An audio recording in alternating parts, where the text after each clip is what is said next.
Hola, bendiciones. Apreciado equipo, espero que se encuentren bien. El día de hoy vamos a tener la lección número 2 del curso elemental de las 100 horas. Este curso se llama la Carta de la Historia Bíblica y para eso voy a estarles compartiendo la pantalla con una presentación que hicimos para ustedes.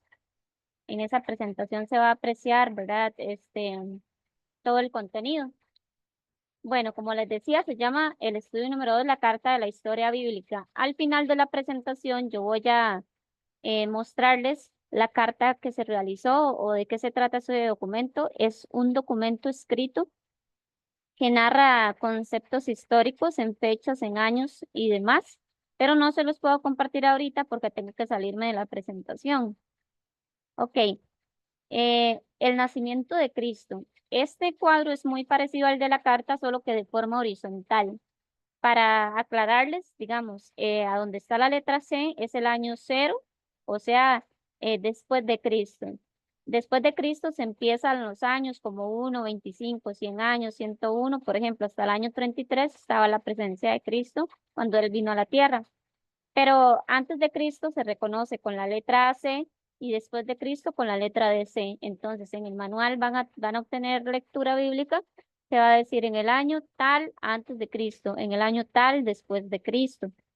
Entonces, los tiempos eran al revés, es del año 1 al año 50, al año 100, al año 101 y ordenadamente después de Cristo. La Carta de la Historia Bíblica lo que pretende es brindar cronología, que significa un orden de tiempos que acontecen a nivel bíblico de forma, como les digo, ordenada. La carta se compone por años o por bloques o por periodos.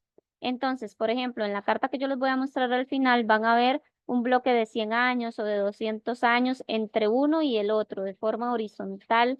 Y ahí va a decir, en este bloque de años estaban ciertos personajes y aconteció esto. O narra la historia que aconteció en ese tiempo de forma desglosada, o al menos los eventos más importantes. Se dice que en esta carta de la historia bíblica ayudó un arzobispo llamado Ucher, ¿verdad?, para redactar la misma. Durante el libro me encontré con algunas palabras y quise hacer algún diccionario en varias partes de la presentación que aclaran esos conceptos por si alguien no los entendió. Define, por ejemplo, la palabra escolástico, que es referente a la escuela, la palabra contemporáneo, que son acontecimientos que se dan en un mismo lugar o en un mismo tiempo. Por ejemplo, puede ser que haya personajes de la historia que eh, que hayan nacido en el mismo tiempo y hayan profetizado, por ejemplo, en el mismo tiempo, pero en diferentes lugares a la vez. Entonces, esos son personajes contemporáneos. Mientras que uno predica en un lado, el otro predica en otro lado, por decirlo de esa forma. Las fuentes de los monumentos que menciona el libro son elementos arquitectónicos, ¿verdad? Muy viejos, claramente, que representan fuentes de información que brindan los historiadores como veracidad de acontecimientos históricos. Hay otra palabra que también dice la dinastía de los Ptolomeos. Los Ptolomeos eran una familia muy poderosa, ¿verdad? De origen macedonio, o sea, de origen griego, que nacieron en Grecia, eh, que gobernaron Egipto. ¿Durante qué tiempo? Durante el periodo helenístico, que es durante el periodo de Alejandrino, en una etapa de la antigüedad mediterránea, aproximadamente en el año 323 al 30 antes de Cristo. O sea, ese tiempo es después de que Cristo, perdón, del 323 antes de Cristo hasta el 30 eh, antes de Cristo.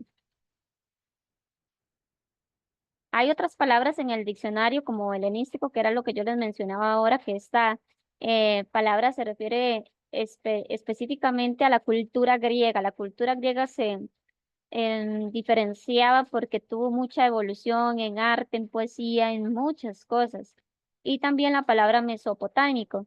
Por ejemplo, aquí arriba hay un mapa de las personas de Mesopotamia, tanto el color rosado como el color turquesa, como el color verde corresponden a las tierras de Mesopotamia. Entonces era un territorio muy grande que dice acá que también fue conformado por los 4 imperios de Mesopotamia, los acadios, los babilónicos, los asirios y los neobabilónicos. Todos ellos conquistaron estas tierras que están acá. La carta bíblica muestra periodos de 100 años en 100 años. También, por ejemplo, habla de un Josafat, ¿verdad? Josafat hay que recordar que fue el cuarto rey del reinado de Judá. Era hijo de un hombre que se llamaba Asa, ¿verdad? Y su historia está en el segundo libro de Crónicas. Ahí también en esos tiempos se relata el reinado del sur y el reinado del norte, porque cuando Israel fue conquistado por muchos hombres o pueblos, se dividía entre el reino del norte, que estaba arriba, y el reino del sur, abajo, y se dividieron las tribus de Israel según eso. Atalía fue la única mujer en gobernar el reino de Judá. El reino de Judá estaba al sur, donde estaba Jerusalén, aproximadamente en esos años que se muestra ahí. Era una mujer conocida por su gran maldad, ¿verdad? Y porque quería destruir la línea de David. Recordemos que el Señor Jesús como rey desciende de la línea davídica. Como les decía ahora, las siglas antes y siglas después de Cristo significan antes y después de Cristo a nivel de lectura. Como les mencionaba ahorita, hace un momento, para que ustedes puedan ver visualmente el reinado del norte y el reinado del sur, al reinado del norte se le conocía como Israel, cuya capital era Samaria, y al reinado del sur se le conocía como Judá, y ahí residía su capital, que era Jerusalén. Y también se ve el Mar Muerto. Entonces, continuamente habían problemas políticos y demás entre una y otro pueblo. También el libro empieza a narrar que el pueblo de Dios, el pueblo de Israel, sale de Egipto, que está a la izquierda, donde dice Egipto, y salen hasta el monte Sinaí, que es cruzando toda esa línea anaranjada que está por ahí. Ese es el desierto de Sinaí, todo ese bloque que dice península del Sinaí. Entonces dice que llegaron hasta el monte Sinaí y ahí es donde Dios le da las tablas de la ley a Moisés. Para llegar a este punto que dice monte Sinaí duraron 3 meses. Se dice que subiendo, ¿verdad? Y llegando hasta la frontera de Canaán, hubieran durado de 11 a 15 días. Pero por la desobediencia del hombre, entonces se duró muchísimo más de lo que el pueblo esperaba, para serles exactos 40 años dando vueltas por la desobediencia del pueblo. También el libro narra que los israelitas, ¿verdad? Fueron gobernados por muchos imperios durante mucho tiempo, que son los que muestro a continuación. Dice que el primer imperio en existir fue el imperio de Babilonia, el imperio asirio, el imperio caldeo o neobabilónico, el imperio persa, el imperio de Grecia, el imperio de romanos o Roma, ¿verdad? Acá se muestra, por ejemplo, algunas de las formas en cómo ellos se vestían, empezando por el primero que es Egipto, Asiria, Babilonia, entre los más principales. Y esos son los 6 grandes imperios que dominaron el mundo. Obviamente, si lo vemos de forma al revés, primero existieron los egipcios, luego los asirios a nivel de imperio, pero por ejemplo, Roma conquistó a Grecia, Grecia conquistó a Persia, Persia conquista a Babilonia, los babilónicos a los asirios y los asirios a los egipcios. Entonces, fueron imperios, cada uno duraron diferentes tiempos. La palabra cristianos por primera vez se dice o se da a conocer en un lugar llamado Antioquía en el Nuevo Testamento. Acá podemos ver lo que se llama el Reino Nuevo Egipto, o una idea de lo que era, que se dio entre los años 1570 al 525 antes de Cristo. Egipto había sido una provincia del Imperio Romano. La palabra greco-romano divide a Grecia y a Roma, por eso se llama greco-romano. Siguiendo con la misma estructura de los imperios, el imperio babilónico, acá lo que desglosa la tabla es el nombre del imperio, el año o los años en que duró aproximadamente y la descripción de ese imperio. Por ejemplo, el imperio babilónico se dice que fue el más ventajoso am, a nivel de todo lo que hacía. Tuvo muchas ventajas. El imperio asirio se dice que eh, estaba conformado por muchos soldados, mas no eran gobernantes, o sea, no eran políticos prominentes. El imperio caldeo es el que la Biblia tiene algunas narraciones, como por ejemplo con el rey Nabucodonosor. El imperio de Ciro, que también llaman de Ciro el Grande, y conocido por ser el imperio de los persas. Se reconoce porque es muy corrupto. También está el imperio griego. En el imperio griego de Grecia fue donde se dividieron los reinos, el reino del norte y el reino del sur, que les estaba comentando ahora. El Imperio Romano, si ven acá, llega, ¿verdad? Muy cerca de que Jesús naciera o se inicie.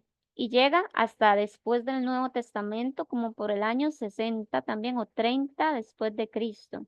Y no podríamos decir que estamos en un imperio actual porque actualmente se rige de forma diferente. Esto de los imperios tiene mucho que ver con la estatua del rey Nabucodonosor o el sueño que interpretó Daniel, donde decía que había una estatua donde su cabeza era que iba a llegar a gobernar Babilonia, que fue un imperio, luego los persas en su pecho, ¿verdad? Y demás, luego Grecia, que eran los grecos, y luego Roma, que representaba sus rodillas. Y actualmente se dice que nosotros estamos en la faceta de los pies a nivel de tiempos bíblicos. O sea, ya pasó todo ese tiempo porque había sido como una profecía. Por otro lado, la historia del Antiguo Testamento, según el libro, determina que hubieron varios periodos. El periodo de la raza humana, que claramente fue cuando se creó la tierra, los animales, se creó al hombre, el periodo de la familia escogida, que Dios elige a una familia en especial, que fue la familia de Abraham, para que saliera de su tierra.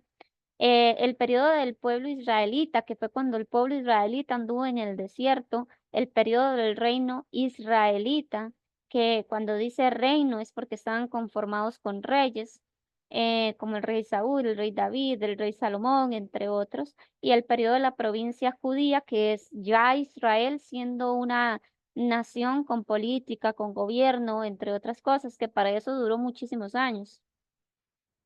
En abreviación de esos periodos que les mencionaba estaba el periodo de la raza humana, que como les dije era el periodo de la creación del hombre, de la creación, y llega hasta el llamado de Abraham. O sea, ahí termina.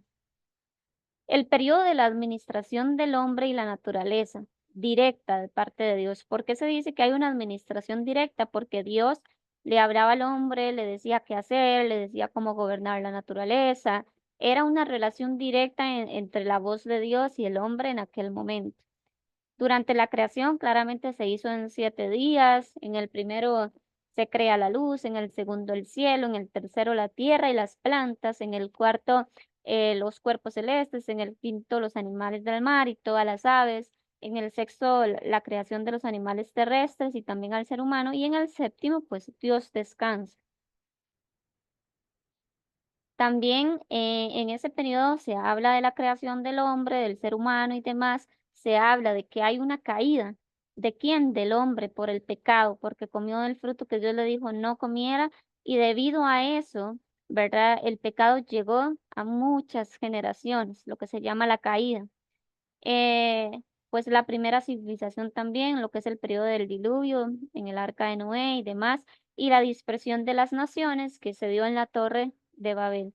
Más adelante vamos a hablar un poquito de esto. La perversidad universal, ¿verdad? Esto quiere decir que el pecado fue de generación a generación hasta el hombre actual. La genealogía hasta el diluvio es esta que ustedes ven a mano derecha. Empezó el hombre, perdón, Dios a crear a Adán, luego Adán y a Eva, ¿verdad? Luego Adán tiene un hijo que se llama Set, luego Enos, luego Cainán, luego Mahalalael, luego Jared, luego Enoc, luego Matusalén y luego Lamec. Por ejemplo, Set fue hijo de Adán. Todos aquí sucesivamente son padres unos de los otros o de la misma línea genealógica. Set, ¿verdad? Fue hijo de Adán, fue el tercer hijo de ellos, por decirlo de esa forma. Por ejemplo, Enoc desapareció de la faz de la tierra porque Dios se lo llevó. Matusalén fue el hombre más viejo de la tierra. Lamec es el padre de Noé. Entonces, claramente hay que recordar que aquí donde está Adán tuvo otros dos hijos que fueron Caín y Abel, pero Caín mató a Abel, siendo ahí el primer asesinato y el primer mártir, porque a Caín se le pone una marca sobre su frente, ¿verdad? Debido a esto que él había hecho. Luego entramos a la época del diluvio, que fue pues la época de Noé, donde Dios le dice a Noé, Noé construye un arca. En esa arca solo entraron 8 personas. Noé y su esposa, sus 3 hijos y las 3 esposas de sus hijos. Por eso son 8 personas. El diluvio se dice que llovió sobre la faz de la tierra 40 días y 40 noches. Pero cuando dejó de llover, estuvieron en la línea del tiempo que se dice que estuvieron dentro del arca fue 5 meses, donde toda la tierra fue destruida. A los hijos de Cam, de Sem, perdón, a Noé, que tiene 3 hijos, Cam, Sem y Jafet, los hijos de Sem se llaman semitas, los hijos de Cam, camitas, y los hijos de Jafet, jafeitas, a nivel bíblico. Ahora acá están los descendientes de los hijos de Noé. Los hijos de Sem, ¿verdad? Se reconocen por habitar las tierras de Israel y las naciones árabes. Se pueden mostrar aquí en el mapa con el color amarillo de forma territorial. Los hijos de Can se fueron para África y parte de Asia, que es eh, lo que ven ustedes con color verde a nivel territorial, y los hijos de Jafet se fueron hacia Europa Menor y Asia y América. Entonces, más o menos esa es su conformación territorial, por decirlo de esa forma. Cuando vamos a la dispersión y la Torre de Babel, dice que el hombre eh, quería tener fama y llegar hasta el cielo. Entonces dice que eso molestó un poco a Dios, por decirlo de esa forma. Entonces Dios dijo, voy a confundir su lengua, por eso la torre se llama Torre de Babel, que significa confusión de lenguas. De ahí fue donde surgieron las naciones y donde unos migran hacia ciertos lados y otros migran hacia ciertos lados y lo que se reconoce como dispersión del ser humano. El periodo de la familia escogida. El Señor toma, como les decía ahora, una familia en especial a Abraham y le dice, Abraham, salga de su tierra y de su parentela a la tierra que yo le voy a mostrar entre los años 1921 al 1270. Se habla de que a partir de Abraham empieza una administración que se llama patriarcal porque es de los padres, ¿verdad? Bíblicos, por decirlo de esa forma, que peregrinaron en ciertos lugares. También es la administración de patriarcas, sacerdotes y gobernantes, porque Dios le da la potestad al hombre de ser sacerdotes y gobernantes para administrar lo que fue la tierra, la familia. Y Dios hace pactos con la descendencia, empieza con Abraham diciéndole que lo iba a bendecir, ¿verdad? Y demás.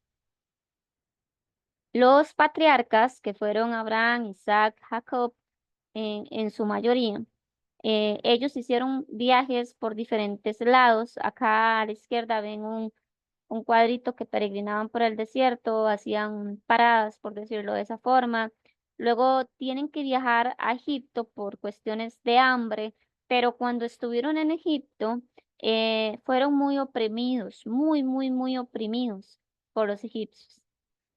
En lo que tiene que ver con Abraham, el padre de la fe, dice que él tiene varias peregrinaciones desde Caldea hasta Egipto. Aquí detallamos en orden, por ejemplo, sale de Ur a Harán, que es Mesopotamia, que fue la figura que yo les mostré ahora. También sale de Harán hasta Canaán, ¿verdad? Donde Lot, su sobrino, va al sur en Damasco y Abraham se va hacia el norte. En cada lugar que ellos llegaban, ponían altares como agradecimiento a Dios, por decirlo de esa forma. También tienen que ir a Egipto, ¿verdad? Por escasez de alimentos, les costaba mucho encontrar comida y Abraham expone a Sara como que si fuera su hermana y no no su esposa, lo que le causa una expulsión de esas tierras. Por ser Sara muy hermosa, por eso fue que fue expuesta por Abraham. Luego se van Abraham hacia Hebrón y Lot se va cerca de Sodoma, que ya reconocemos que es una tierra muy eh, pecaminosa. Luego pasa lo que es la persecución de los elamitas. ¿De quién se originan los elamitas? De los semitas, o sea, de los hijos de Sem. Ahí toman preso a Lot, el sobrino de Abraham, y Abraham envía una tribu a que peleen por él y logran recuperarlo. También después hay una entrevista con Melquisedec de parte de Abraham, y Melquisedec representa un sacerdote y un rey, y ahí inicia como lo que tiene que ver con el pago de los diezmos y demás. También Dios hace un pacto con Abraham y nace Ismael con una de sus criadas, que era Agar, y de ahí nacen los ismaelitas en la palabra. También se habla de la destrucción de Sodoma y de Gomorra, que están actualmente, por decirlo, en el río Jordán o en el Mar Muerto. En Berseba, ¿verdad? Que es un desierto, fue donde Dios le pide a Abraham sacrificar a su hijo Isaac en la tierra de Moría, donde es Sara sepultada, se conoce como Hebrón. Y también se menciona que a Abraham se llamaba Abraham y no Abraham. Isaac, el patriarca. Isaac vive en un lugar que se llama, voy a hablar como en chino, pero dice Beer y Aharoi. Dice que en ese lugar es donde Agar es visitada en un pozo. Luego, Isaac pasa por tierras de Gerar, que era una ciudad de los filisteos, que recordemos que es una tierra que se caracteriza por hombres muy grandes. Berseba, en Berseba, ¿verdad? Ahí hay una lucha entre Jacob y Esaú. En Hebrón es sepultado Isaac. También, ¿verdad? Isaac se casa con una mujer que se llama Rebeca, tiene gemelos con ellas y ahí también en esas historias, Esaú es engañado por Jacob, quitándole su primogenitura. El patriarca Jacob, aquí vamos a narrar igualmente los lugares que visitó. Dice que visita Berseba al sur de Palestina. Em, ok, visita Betel, que estaba cerca de Jerusalén, donde ve una visión de la escalera y donde muere Raquel, ¿verdad? Su esposa. También tiene que huir a Harán debido al engaño que hizo él a su hermana. En Mizpa arregló con su suegro lo que tiene que ver con sus esposas y también lucha con el ángel de Jehová. También llega a Canaán. Luego pasa a un lugar llamado Hebrón, donde José, su hijo menor, es vendido. Bueno, uno de sus hijos menores es vendido. Llega a Egipto, al lado del río Nilo, ¿verdad? Y también se casa con sus esposas Lea y Raquel. Al lado derecho tenemos un mapa con algunos de estos lugares que son mencionados acá. Por ejemplo, a la izquierda abajo está Egipto, está Jordania, está Israel, Palestina está más arriba, ¿verdad? El Líbano, Siria, el Mar Muerto. Entonces ahí se puede apreciar un poco mejor esos datos que les paso por acá. Por otro lado, están las 12 tribus de Israel. Cuando Israel se conquista la tierra prometida, se dividen en 12 tribus. De esas tribus, la de Efraín y Manasés corresponden a las que tendría que tener José, que él fue gobernador en Egipto, y ahorita vamos a hablar un poco de él. Y así, de esta forma geográfica, es como están divididas las 12 tribus de Israel. José, ¿verdad? Dios le hablaba en sueños, claramente. Él estuvo em, al mando en Egipto. Él conoció lo que fue el faraón. En ese momento se llamaba Ramsés II. Y se caracteriza Egipto por la opresión que le dieron al pueblo, ¿verdad? Dentro del diccionario que les hablaba ahora, el libro habla de una mezquita mahometana, ¿verdad? Ese lugar es es un lugar de culto, como decir una iglesia para ellos, de los islámicos, ¿verdad? Y se caracteriza por el profeta Mahoma y está ubicada en Arabia Saudita. Mahoma, claramente hay que recordar que cuando hablan de Mahoma es que creen solo en un Dios, no creen en la Trinidad. Y cuando el libro habla de los madianitas, está hablando de los que descienden de Sem, del hijo de Noé llamado Sem. Y cuando habla de circuncisión, ¿verdad? Es una extirpación quirúrgica del prepucio del varón, ¿verdad? De la parte que cubre sus partes íntimas. Y era una instrucción que Dios daba para todo aquel que fuera israelita para diferenciarlo de los demás. También, por otra parte, el periodo del pueblo de Israel, ahí se ve cuando ellos salen de Egipto, los israelitas, hasta el primer rey llamado Saúl. Ya después se constituyen como nación, gobierno, estado. Dicen que el pueblo había vivido 430 años siendo esclavos en Egipto y donde incluso el mismo faraón les ponía mayordomos para que los vigilaran constantemente y los oprimieran. Y ordenaron a las parteras darle muerte a todos los bebés varones recién nacidos para que no se multiplicaran. Y se dice que los niños eran echados al río, que ahí es donde encuentran a Moisés en una canasta. La hija del faraón lo encuentra. Por otra parte, se habla de Moisés y Aarón ante el faraón y cómo ellos se presentan para que les dieran la libertad para salir de allí y cómo fueron lanzadas 7 plagas de parte del Señor. La plaga de sangres, la plaga de ranas, la de piojos, la de moscas, la peste destructora, las llagas, el granizo, las langostas, las tinieblas, hasta llegar a la muerte de los primogénitos. En ese momento salen de Egipto, se abre el Mar Rojo para que todo el pueblo pueda salir. Dicen que después, ¿verdad? Se estuvieron nombrando jueces que los libraban de las manos de los que los despojaban. Los jueces tenían tareas muy importantes que ahorita vamos a mencionar. Y se habla de que esto fue una administración teocrática o entendida como gobierno de Dios. Los jueces acá, en este caso, son 3, 6, 9, 12. Sí, 12 eran, que eran Otoniel, Ahod, Sangar, Débora, que fue la única mujer, Barak, Gedeón, que era un hombre muy fuerte, Tolá, Yair, Jefté, Ibsán, Elón, Abdón y Sansón. Perdón, Sansón era el hombre más fuerte y Gedeón fue el que tuvo un remanente de hombres que venció con un poco de remanente que luchó en un dado caso, ¿verdad? Hubieron, además de esos 12 jueces, otros 3 jueces, que fue Samuel, Elic y Abimelech. Y también se puede decir que el ciclo de los jueces era para que hablara al pueblo acerca del pecado, ¿verdad? Y que viera que en esos tiempos, bueno, se dice que hubo mucha opresión y que el pueblo clamaba y que cuando un juez se levantaba daba libertad al pueblo por medio del Señor.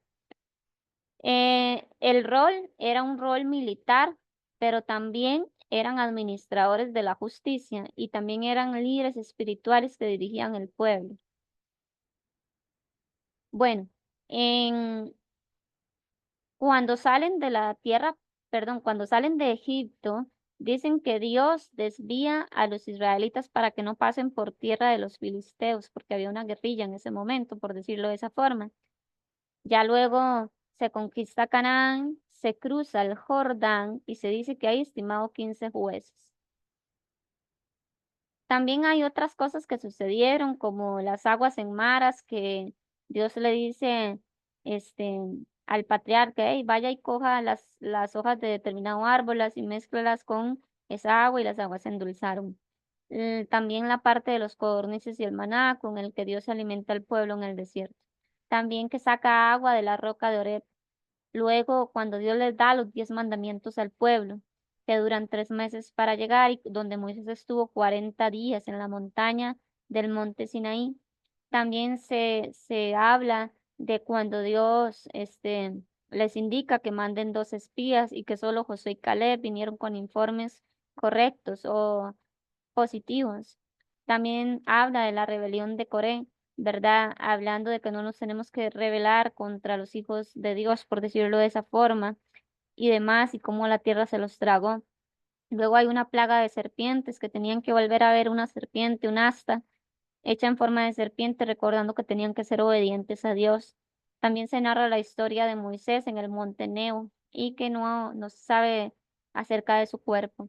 Y acerca de Josué como sucesor de Moisés, que fue el que entró a la tierra prometida porque Moisés no pudo entrar, solo vio esa tierra.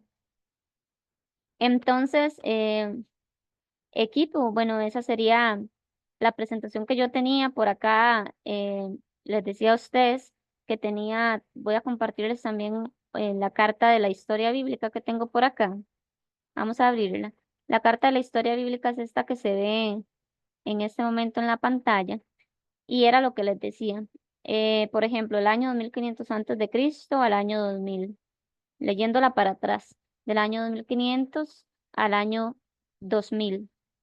Entonces, ahí se ve que aquí se narran personajes importantes, qué fue lo que aconteció en ese periodo y los acontecimientos más importantes. Por ejemplo, acá en el 2500 al año 2000 se narra que nació Abraham, Isaac, Jacob y José, los patriarcas, aproximadamente en estos años. Que narra la historia que se llamó Abraham, que Abraham tiene una victoria sobre 5 reyes, ¿verdad? Y demás. Y aquí lo narra de una forma más amplia, por decirlo de esta forma. Entonces, así sucesivamente es conformada la carta. Esta se las voy a compartir por el grupo de WhatsApp.